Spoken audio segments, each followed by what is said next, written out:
Hi, I'm Mithilesh.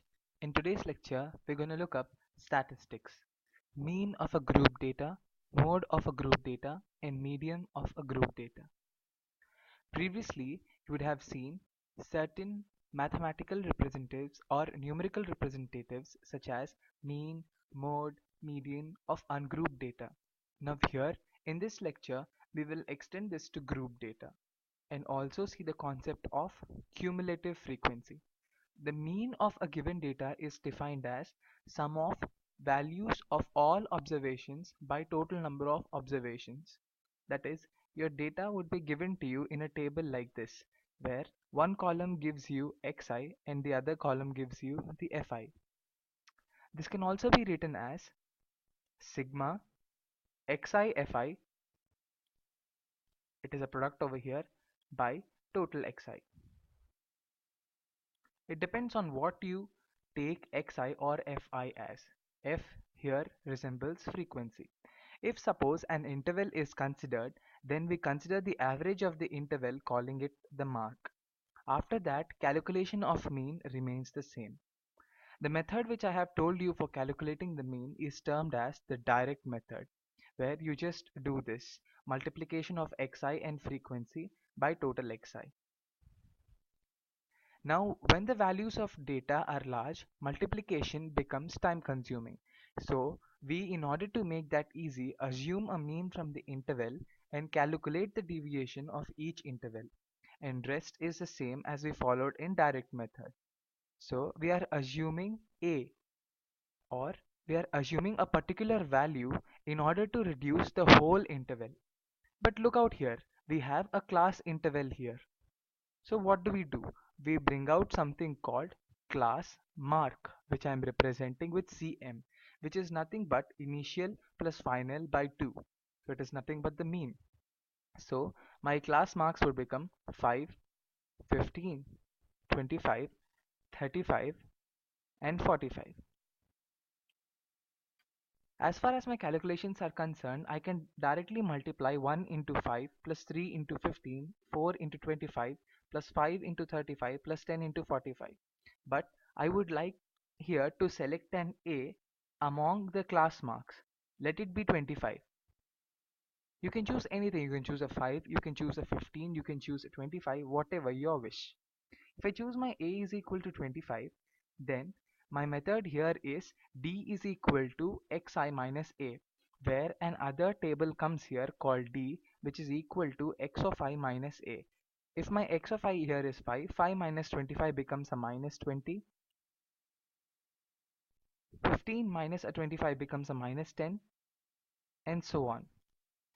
And calculation of my mean remains the same, but here it becomes D into the number of students, that is xi by sigma xi.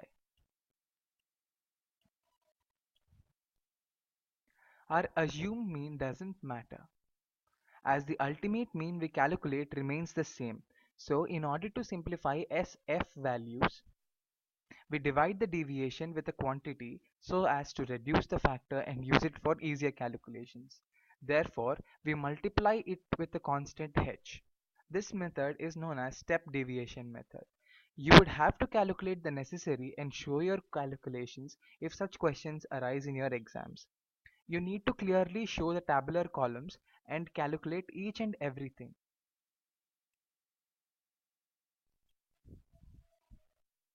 Let's see how we calculate the mode of group data.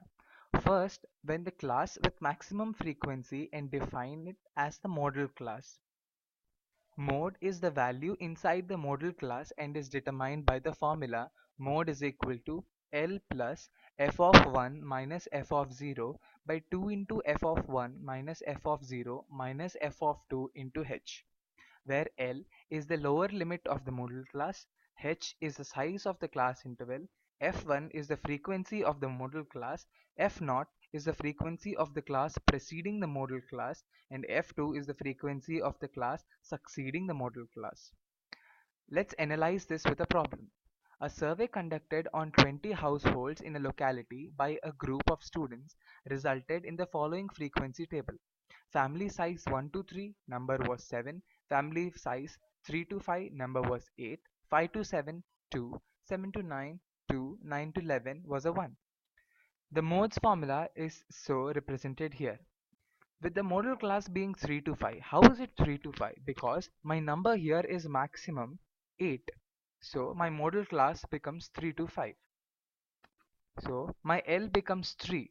Why? Because it is the lowest part over here. Lowest part of my interval 3. And H is equal to 2 as it is the size of my interval 5 minus 3. And F of 1 becomes 8 as it is the frequency of my interval. F of 0 is equal to the class preceding the model class. Class preceding the model class is 7 and class succeeding the model class f of 2 is 2. If I substitute all these values in this equation, I would get my mode. Let's discuss the median of group data. Medians also got process to follow. First, when a group data is given, you need to arrange the data in the ascending order. If n is odd, then the median is the n plus 1 by 2 observation, and if n is even, then average of n by 2 and n by 2 plus 1 becomes the median. We add another column called cumulative frequency. This is where the topic comes in. The cumulative frequency table must be studied carefully to understand the concept. If we have two students who scored 50 out of 100, that is, two students have got 50 out of 100, and I have two students who've got 100 out of 100. If I ask you a question, how many students do I have who score below 100? So what would be your answer? My answer would be 4 students. That is what cumulative frequency means over here. Let's discuss a problem based on median and the cumulative frequency. Just remember that it was easy, nothing the median in an ungrouped data, but is equally tough in a group data as it lies in an interval. Hence, we have to identify the interval first. I have arranged the group data here from 0 to 10, 10 to 20, so on up to 90 to 100. And the number of odd students as 5, 3, 4, 3, 3, 7, and so on up to 8. The cumulative frequency comes here in this way.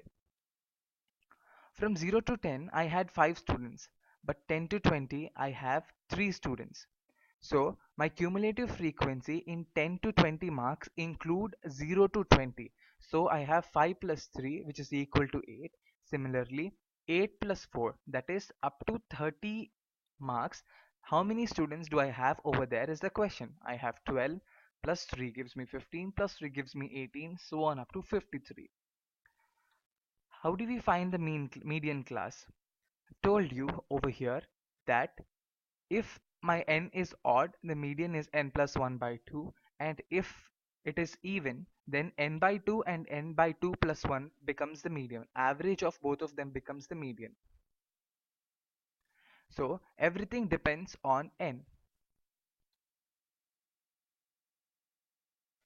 My total number of students here is 100, which is an even. So my n by 2 and n by 2 plus 1 are the 50th and the 51st observations.